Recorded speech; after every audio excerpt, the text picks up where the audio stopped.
اور اسی لیے جو ہے مسجدوں میں اس بات کا اہتمام کیا گیا ہے کہ 101 کی بجائے 2-3 جماعتیں کی جائے تاکہ لوگوں کو سہولت ہو سکے، اور کرونا کے پروٹوکول کو بھی باقاعدہ پابندی سے رکھا جائے۔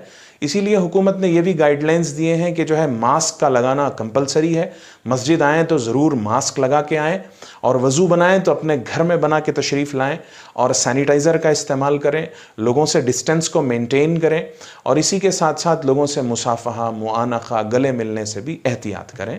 ایک بات یاد رکھیے، موت و حیات اللہ کے ہاتھوں میں ہے۔ اگر بیماری آنی ہے تو ضرور آگے رہے گی، لیکن احتیاط کرنا بھی یہ اللہ کا حکم ہے، رسول اللہ صلی اللہ علیہ وسلم کی تعلیمات ہیں۔ لہٰذا ہماری ذمہ داری بنتی ہے کہ ہم اپنے آپ کو بھی صحت مند اور ہیلتھی رکھیں، اور دوسروں کا بھی خیال رکھیں۔ اور اسی کے ساتھ ساتھ یہ بھی بات یاد رکھیں کہ عید کے دن روزہ رکھنا ناجائز و حرام ہے۔ بہت سے لوگ یہ سمجھتے ہیں کہ عید کے دن روزہ رکھنا افضل ہوتا ہے۔ نہیں، عید کے دن روزہ رکھا نہیں جا سکتا۔ اسی لیے ایک حدیث پاک میں آتا ہے کہ رسول اللہ صلی اللہ علیہ وسلم نے فرمایا، عید الفطر، رمضان المبارک کے جو خطبے کا دن ہوتا ہے، عید کا دن ہوتا ہے، اس دن روزہ رکھنا، فاسٹنگ کرنا ناجائز ہے۔ اسی طرح بقرعید یعنی عید الاضحیٰ کے دن بھی روزہ رکھنا منع کیا گیا ہے۔ اور عید الاضحیٰ میں خاص طور سے ایک اور بھی بات یاد رکھیں، عید الاضحیٰ میں ایام تشریق جو ہوتے ہیں، یعنی 9 ذی الحجہ کی صبح فجر کی نماز سے جو تکبیرات ہم پڑھتے ہیں، اللہ اکبر اللہ اکبر اللہ اکبر، لا الہ الا اللہ اللہ اکبر وللہ الحمد، اس کو ہم جو تکبیر کہتے ہیں، ہر فرض نماز کے بعد 1 مرتبہ پڑھنا واجب قرار دیا گیا ہے۔ صرف نمازوں کے بعد ہی نہیں، چلتے پھرتے، بخاری شریف میں آتا ہے کہ صحابہ کرام کا یہ معمول تھا کہ وہ ان تکبیرات کو چلتے پھرتے فرصت کے اوقات میں بازار میں بھی ان تکبیرات کو پڑھا کرتے تھے۔ تو ان تکبیرات کو جب بھی آپ کو موقع ملے، اللہ اکبر اللہ اکبر اللہ اکبر، لا الہ الا اللہ واللہ اکبر وللہ الحمد، اس کو پڑھا کریں۔ اور آج صبح سے الحمدللہ ساری مساجد میں سب نمازوں کے ساتھ یہ شروع ہو گیا ہے، اور یہ سلسلہ مسلسل جاری رہے گا۔ تو تکبیرات کہنا بھی ہمارے لیے ایک بڑا اہم مسئلہ ہے اس ذی الحجہ میں 9 تاریخ سے۔ تو تکبیرات مسلسل ہر نماز کے بعد کہیں گے، اس کا بھی خیال رکھیں۔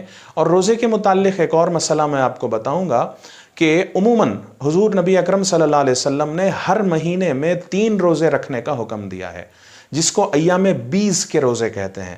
13، 14، 15، چاند کی 13 تاریخ اور 14 تاریخ اور 15 تاریخ کو جو روزے رکھے جاتے ہیں ان کو ایام 20 کے روزے کہا گیا ہے، اور حضور نے ہر مہینے میں یہ 3 دنوں کا روزہ رکھنا کہا ہے حضور نے۔ اور اس کے علاوہ ایک اور حدیث پاک میں ایسا بھی کہا گیا ہے کہ پیر اور جمعرات کا روزہ رکھنا بھی حضور نے سنت بتایا ہے۔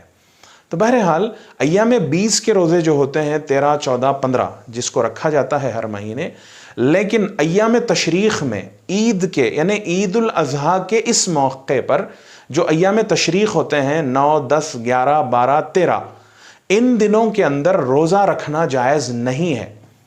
اور یہ حدیث امام احمد حنبل نے اپنی مسند میں روایت کیا ہے، اور یہ سندن صحیح حدیث ہے۔ یہ رسول اللہ صلی اللہ علیہ وسلم نے اعلان کروایا کہ ایام تشریق میں کوئی بھی روزے نہ رکھیں، بلکہ کھائیں پیئیں، خوشی منائیں، خود بھی کھائیں، غریب لوگوں تک کھانا پہنچائیں۔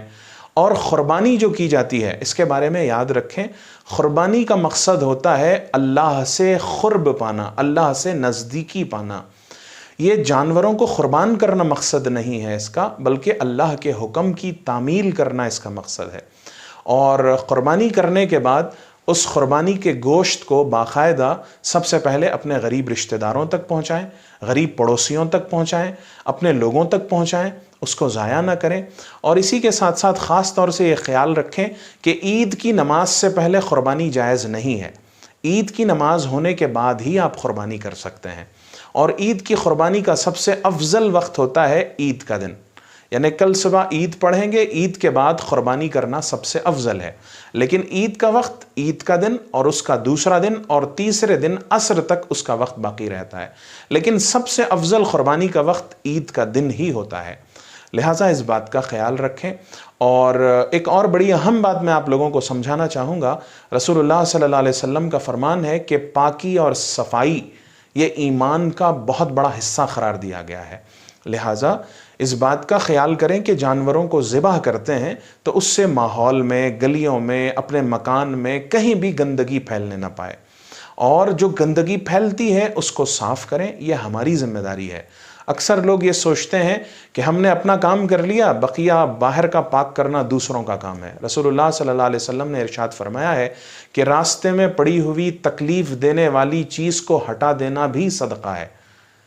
یہ اللہ کے رسول کی تعلیمات ہیں۔ اپنی گلیوں کو صاف رکھیں، اپنے مکان کو صاف رکھیں، ذبح کرنے کی جگہ کو صاف رکھیں، پاک رکھیں۔ پاک و صاف رہنا اور پاک و صاف رکھنا اور پاک و صاف ماحول میں رکھنا، یہ رسول اللہ صلی اللہ علیہ وسلم کی تعلیمات ہیں۔ لہٰذا اس بات کا خاص طور سے خیال رکھیں، پاکی صفائی کا بہت خیال رکھیں۔ کل ہمارے ہاں مختلف مساجد میں الگ الگ وقت پر نماز کا وقت طے کیا گیا ہے۔ شہر قدری میں 6:30 بجے، 7 بجے، 7:30، 8، تو اس طرح مختلف جگہ مختلف موقعوں پر اپنے حساب سے نماز کا وقت رکھا گیا ہے۔ ہمارے ہاں مسجد شہمیریہ میں 2 مرتبہ نماز کا اہتمام کیا جا رہا ہے۔ انشاءاللہ پہلی جماعت ٹھیک 7 بجے کھڑی ہو جائے گی، فجر میں 7 بجے، عید کی نماز 7 بجے ٹھیک کھڑی ہو جائے گی۔ انشاءاللہ تعالیٰ 7 بجے میں امامت کروں گا، اور انشاءاللہ دوبارہ 8 بجے دوسری جماعت مسجد شہمیریہ قدری میں کی جائے گی۔ تو اس وقت کا اہتمام کرتے ہیں، وقت سے پہلے تشریف لائیں، نماز میں شریک رہیں، عبادت میں شریک رہیں۔ اور ایک اور بھی حدیث پاک میں آتا ہے کہ عید الاضحیٰ کے دن جو عید کی نماز کے بعد کھجور کھانا سنت ہے۔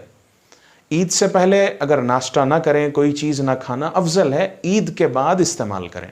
ہاں البتہ اگر کوئی بیمار ہے، مریض ہے، ڈائبٹک پیشنٹ ہے تو اس کے لیے منع نہیں ہے، وہ کھا سکتا ہے، لیکن جو لوگ سنبھال سکتے ہیں، برداشت کر سکتے ہیں، وہ لوگ سب سے پہلے عید کی نماز ادا کریں، پھر اس کے بعد اپنا ناشتہ وغیرہ کر سکتے ہیں، قربانی کر سکتے ہیں۔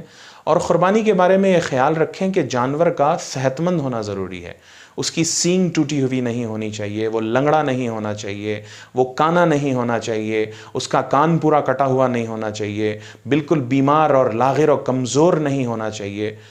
قربانی کا جو جانور ہوتا ہے وہ اچھی کوالٹی کا ہونا چاہیے، افضل کوالٹی کا ہونا چاہیے۔ اور یہ بھی بات یاد رکھیں کہ قربانی ہر شخص جس کے پاس سہولت ہو اس کے لیے قربانی کرنا اس پر واجب ہے۔ ہمارے ہاں قربانی کرنے کے معاملے میں بڑی لاپرواہی کی جاتی ہے، اس سے بہت بچنے کی ضرورت ہے۔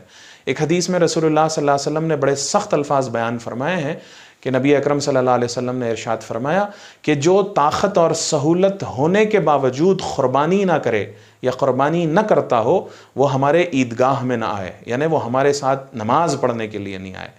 یعنی حضور نے سمجھانے کے لیے، تاکید کرنے کے لیے یہ بات کہی ہے۔